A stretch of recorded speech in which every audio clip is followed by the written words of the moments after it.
It's the year 2002. Many of you are maybe even old enough to remember having to buy videos on DVD. The body glitter, the flip phones, and of course, Bop It. Okay, maybe there are some weird things to remember about the 2000s. There is one story, however, that made this particular year rather special. In the month of September, the world of chess was getting ready to witness a showdown like no other. The prestigious Russia versus the rest of the world event was underway, a showcase held by Russia aimed at proving to the world its dominance and elevating the game. This involved gathering the finest minds from across the globe. Each game played was sure to steal headlines and send shockwaves through the chess community worldwide. But there was one game that not only stood out, it would send the world of chess into an absolute frenzy. On one side, you had Garry Kasparov, an undisputed chess legend and former world champion. On the other, Judit Polgar, a woman who had spent her whole life up to this point defying expectations. What seemed on the surface to be yet another meeting of two brilliant minds was, in truth, something much bigger. For Judit, this game wasn't just about winning, it was about completely dismantling the idea once and for all that women couldn't compete at the highest levels of chess. Reporters and onlookers were glued to the match as pieces moved across the board with elegance and precision. But beneath the surface, the tension was palpable. You see, Kasparov and Polgar had a history, one marked by controversy that became the foundation for their unspoken rivalry. The stakes had never been higher. While everyone knew this game was destined to amaze, no one could anticipate just how this conflict would unfold. But of course, this moment raises several big questions. Like, how did we get here? Who was this woman to think she could do what no woman had ever done before? And what about her upbringing could have prepared her for this very moment? The answers to these questions are full of surprises. So be sure to stay tuned, subscribe for more, and this, my fellow scholars, is how Judit Polgar changed the world of chess.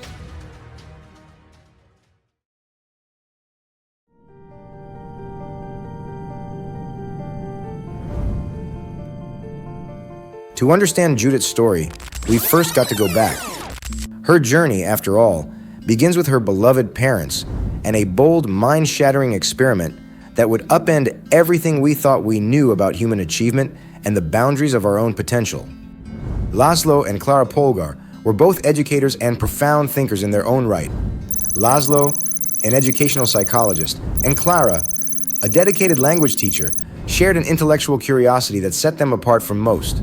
Their story, one of radical ideas and an unconventional love, began in a way that is almost completely lost to modern society. An old-school method known as an epistolary courtship. See, back in the 1960s, long before emails or DMs, people poured their thoughts onto a sheet of paper, penning letters that could take days or even weeks to reach their destination. It was through this slow, deliberate form of communication, however, that Laszlo and Clara's bond began to take shape. What made their connection so unique had less to do with a mutual admiration for one another and more to do with the extraordinary vision they shared, an idea that Laszlo spent years developing and would become the foundation of their life together. In his letters, Laszlo didn't just write about love and longing. He wrote about his passion for pushing humanity beyond what we thought was possible. He essentially believed that genius wasn't a gift bestowed at birth, but something that could be cultivated. This idea of his didn't just come out of nowhere. He in fact had spent years of his life studying hundreds of individuals throughout history who created a legacy of brilliance and performing at the highest level. What he found these people to have in common was actually rather simple. They all started learning at an early age, and they dedicated themselves fully to mastering whatever craft they chose to pursue. He was determined to prove the truth of his beliefs, so much so that he set out to validate them by offering his own family, one he hadn't even built yet, as subjects for his profound experiment. Through all of his years of study, Laszlo had deduced that with the right combination of rigorous training, discipline, and a nurturing environment, children could be raised who would go on to completely wipe out any perceived limits of human potential. This later became known as the Polgar experiment, and it turned out that Clara was the perfect person to help bring his vision to life. Intrigued by the sheer audacity of the idea, Clara found herself drawn to Laszlo's confidence and intellect. His letters weren't just romantic musings. They were filled with a passion for human potential and the idea that genius wasn't something we're born with, but something we achieved. Laszlo's passion was contagious, and over time, he won her over. They came together, not just as husband and wife, but as co-conspirators to conduct one of the most extraordinary experiments on human development throughout history. One that would not only send ripples through the realm of academia, but also set them up to trigger a full-on revolution in the world of chess.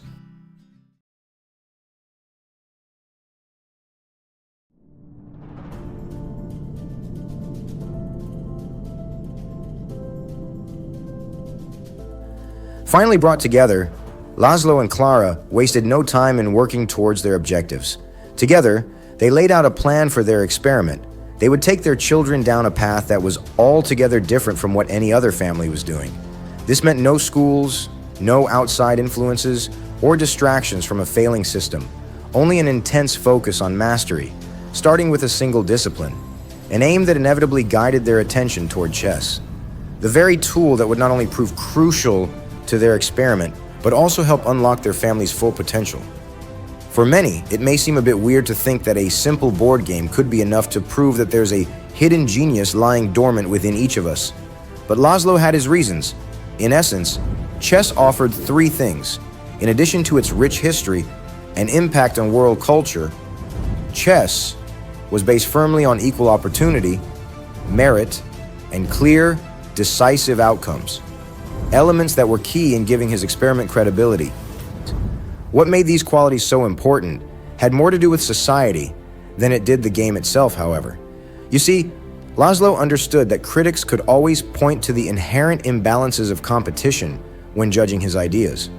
Like how size can play a factor in things like sports, or wealth and opportunities can play a big role with life in general. But with chess, none of that was a factor. On the board, each player starts from the same position and has a shot at achieving success. Your size, background, and financial status don't matter. In fact, from the first move to the very last, everything is determined exclusively through skill and intellect, and to Laszlo, that's what made the game special. Compared to today, society, particularly Western cultures, were rather close-minded. Back in the 70s, the world wasn't very receptive to the idea that anyone could be a genius, especially not a woman. Geniuses, after all, were rare, and women in particular were always supposed to relegate themselves to the roles that pertain to their gender. That meant raising a home and being a good wife to their husbands. Laszlo and Klara, however, figured it was time for a change, and with their new experiment, they set out to create exactly that.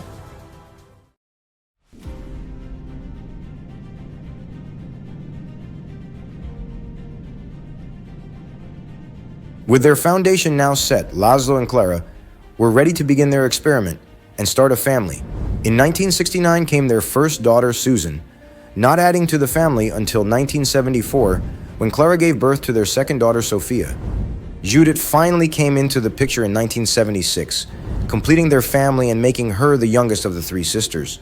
True to their mission, however, Laszlo and Klara went right to work with their experiment. From the moment they could each walk, their worlds would revolve entirely around chess. Fortunately for the Polgar sisters, they grew to love the game, so work was something they often looked forward to. The Polgar household was like no other, an intellectual stronghold where the focus was sharp and distractions were few. Judit, alongside her older sisters Susan and Sophia, spent hours each day in intense training sessions. As a result, the sisters quickly became a force to be reckoned with, each entering clubs and beating experienced adults by the age of 5. It was clear from the beginning that the sisters had an exceptional gift. Their talent was raw and their drive was unmatched. They were keen on sharp positions that many players would try to avoid and enjoyed developing their own unique attacking formulas. The chess world seemed unsure how to treat what they were witnessing. While most children were still learning their ABCs, the Polgar sisters were busy destroying everyone in a game that had always been thought to be enjoyed at the highest levels by men exclusively. For the Polgars, chess quickly became more than just a pastime. It was a way of life. There were no school systems to adhere to or distractions from the outside world. Instead, there were puzzles to solve, strategies to master, and opponents to defeat. Laszlo had succeeded in creating an environment that nurtured genius, and the sisters seemed to thrive in it. Despite the shared ambition and dedication amongst the sisters, however, it wasn't long before one of them would stand out in a way no one could ignore.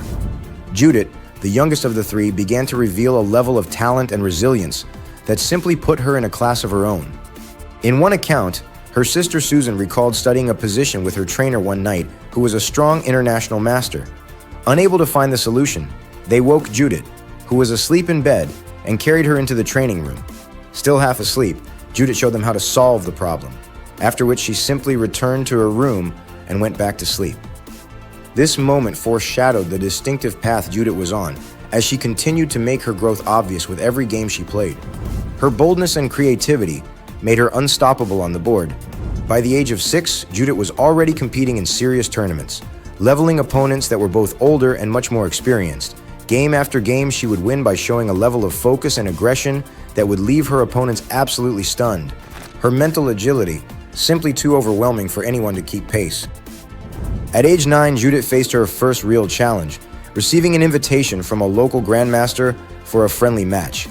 Many who were following the narrative expected this to be a humbling experience for Judit, one that would prove she still has much to learn before she could consider playing at the top levels. After all, what chance could a child possibly have in a real game against a grandmaster? The two met at the board, neither of them rightly able to expect what would come next. The game progressed as many often do, with pieces developing and exchanges being made. By the end of the game, however, the room had fallen completely silent, as the little 9-year-old appeared to be holding her own against this respected professional. Gasps echoed through the room as Judit delivered her final move, one that would leave her opponent stunned. It was a moment no one could have anticipated, nor would they ever forget, as the gesture confirmed that Judit, despite her tender age, had bested a seasoned veteran in the sport. Judit's victory was a monumental upset. From that moment on, it was clear that she wasn't just another child prodigy. She was something far greater. Her rise through the ranks of chess was meteoric, and the world was starting to take notice. Only 6 short years later, Judit made history by becoming the youngest ever to earn the title of Grandmaster, a record held previously by the iconic Bobby Fischer, a man known to have dominated the game unlike any player throughout history. But this was only the beginning. Judit's victories in the chess world, after all, had garnered her lots of praise, but it had also earned the attention of those who weren't so open to the idea of seeing a woman at the top. And so, with every move on the board, Judit Polgar would now carry the weight of an entire philosophy, each move telling the story of a family that fearlessly challenged the status quo.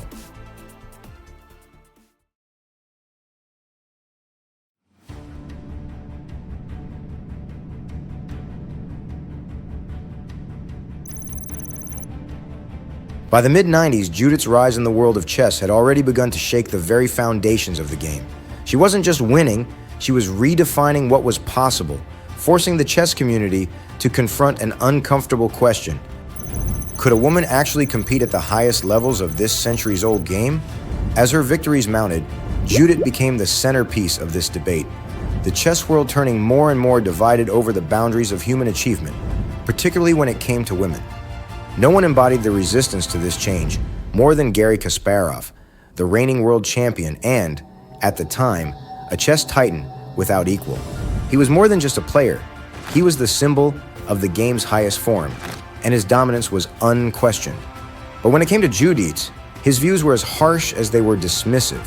In an interview, Kasparov had been famously quoted saying, "She has fantastic chess talent, but she is, after all, a woman." It all comes down to the imperfections of the feminine psyche. No woman can sustain a prolonged battle. Against this backdrop of tension and skepticism, fate would finally bring these two together for a match during a tournament in 1994. The Linares tournament held in Spain brought together some of the world's sharpest competitors. In fact, many high-level games were played throughout the event. None, however, drew more attention than the drama that had yet to unfold between Polgar and Kasparov. From the moment they met at the board, it was clear the match would be tense. Every move was scrutinized, not just for its strategic value, but for the greater narrative at play. Would this be the game where Judit defied centuries of tradition and proved that gender had no place in the realm of chess? Or would it be a sobering reminder that the barriers women faced in the sport were, as Kasparov believed, insurmountable? Midway through the game, Kasparov reached for a piece, a knight, and appeared to make a move. However, in a split second, he seemed to change his mind and place the piece back on its original square. According to the rules of chess, once a player touches a piece, they are obligated to move it, no exceptions. But Kasparov had broken this cardinal rule in what became known as the infamous touch move controversy. Judith, sitting across the board, was shocked. She had seen it happen, but in the high-pressure environment of elite chess, she didn't protest. The arbiters, perhaps out of respect or fear of Kasparov's towering presence in the chess world, did nothing. The game continued, and Kasparov went on to win. The damage had been done. The incident left a bitter taste in Judith's mouth, not because of the loss, but because of the injustice. She later admitted that the moment deeply affected her, both as a player and as a person, even going as far as to reportedly confront Kasparov at a bar following the situation. In essence, Judith had been dealt a stark reminder of the uphill battle she faced, not just against her opponents, but against a system that wasn't quite ready to embrace her. For many, this moment was a harbinger of things to come. It was no longer about a game. It was about a woman standing toe-to-toe with the greatest chess player in the world and being robbed of a fair chance. This controversial encounter would remain in the minds of both players as they went on to not speak to each other for years. Judith was dealt a crushing blow, one that ultimately charged her with a determination to decisively earn her redemption as she patiently waited for her next opportunity.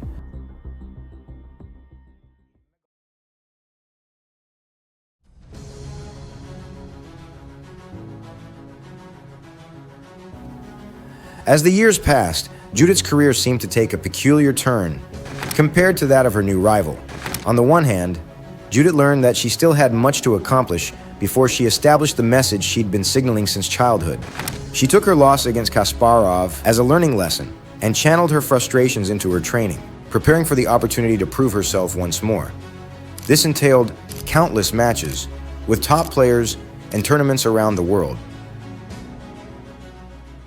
I was training daily, many hours, and made a lot of efforts and everything in order that I get into the top elite between the male players. She suffered some tough losses, but also gaining some key victories. Some of these victories included legends like Boris Spassky, Alexei Shirov, and Viswanathan Anand, to name a few. Garry, on the other hand, was on a tear, winning tournament after tournament and showing the world that he was still the undisputed king of the board. To many, it seemed as though no one could slow his momentum. Kasparov's reign was unyielding, his cunning and divisive tactics leading him to a string of victories that only further cemented his legendary status. To the public, he was the standard by which all other players were measured, and he intended to keep it that way. But while Garry's achievements were celebrated and his path seemed unobstructed, Judith was quietly crafting a new narrative. Each match, each lesson, each sacrifice for her became another resource in her arsenal.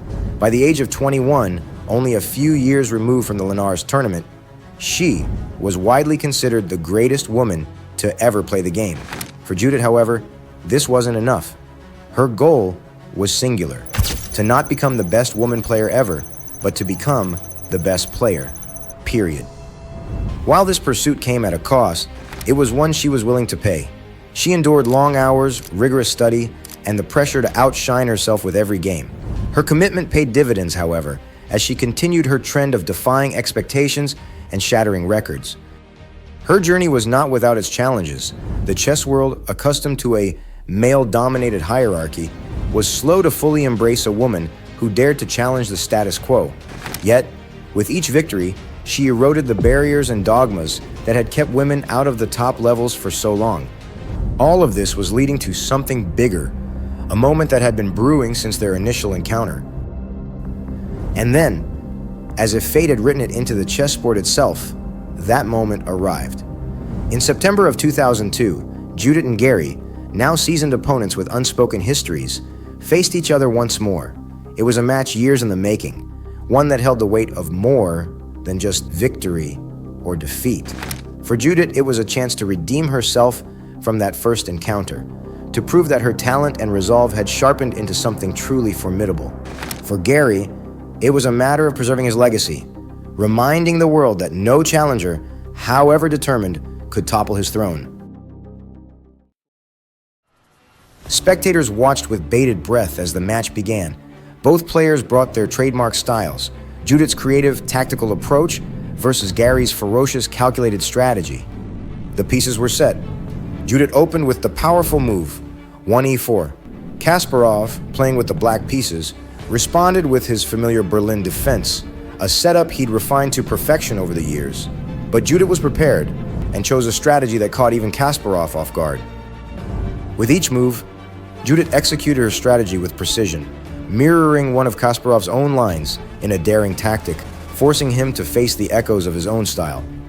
From the very start, Judit seized control, steering the game into aggressive positions that kept Kasparov on his back foot. Her rook stormed up the board, slicing through his defenses and relentlessly targeting his king, which was stranded in the center. The crowd watched in awe as Judit's relentless pressure yielded results. Piece by piece, she chipped away at his defenses, outmaneuvering him and gaining a decisive advantage. Before long, Kasparov found himself down 2 pawns, his position deteriorating rapidly. After spending so much time trying everything to fend off Judit's attack, he finally stopped. He took a moment to look at the board, realizing he'd been bested, and extended his hand in resignation. The crowd was ecstatic. Judit, the young dreamer from Hungary, had done the unthinkable. Kasparov, taken back by the whole ordeal, left the hall immediately, even choosing a route that was intended only for reporters. In that moment, Judit Polgar had achieved what few thought possible. She had not only defeated Garry Kasparov, but had done so on her terms, displaying the mastery and resilience she had honed through years of hard work. This game was more than a victory. It was a statement to the world that she wasn't just breaking barriers. She was redefining them. I played with Kasparov starting from '94 in many different occasions. And it was a very special psychological match with Kasparov for many, many years. I sit down at the table, I have all the respect to him, he's the world champion. And then somehow you don't have the self-confidence, the knowledge. He has this appearance that you should know already before the game that who wins the game, right? It was Russia against rest of the world. I was part of the rest of the world team. Somehow he chose the very bad opening, I think. It was the Berlin defense, and I took my chances. I played a solid game, and he made a few mistakes, and I took advantage of them.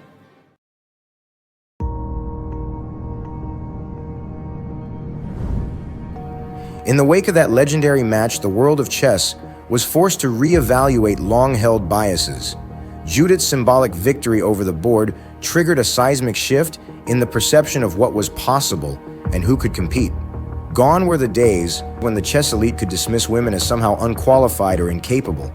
Even Garry Kasparov, once a skeptic, acknowledged the change in his own mindset, stating, "The Polgars showed that there are no inherent limitations to their aptitude," an idea that many male players refused to accept until they had unceremoniously been crushed by a 12-year-old with a ponytail.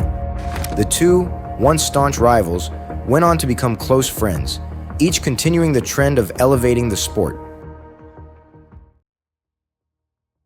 Today, Judit's career stands as a testament to what her father firmly believed, that human potential knows no bounds and that greatness is crafted, not born. Her journey proved that brilliance isn't something bestowed on a few, but is instead built by anyone willing to invest relentless effort, embrace both the wins and the losses, and commit to a lifelong cycle of growth and improvement. Judit Polgar redefined what it means to excel, challenging us to look beyond traditional limits and to believe in our ability to achieve the impossible through sheer dedication and resilience. Her legacy inspires us to think differently and, like her, to pave our own path, one move at a time. Thanks for watching. For more scholarly material, be sure to drop a like and hit that subscribe button. Also, feel free to check out some of our other videos. We look forward to seeing you in the next one.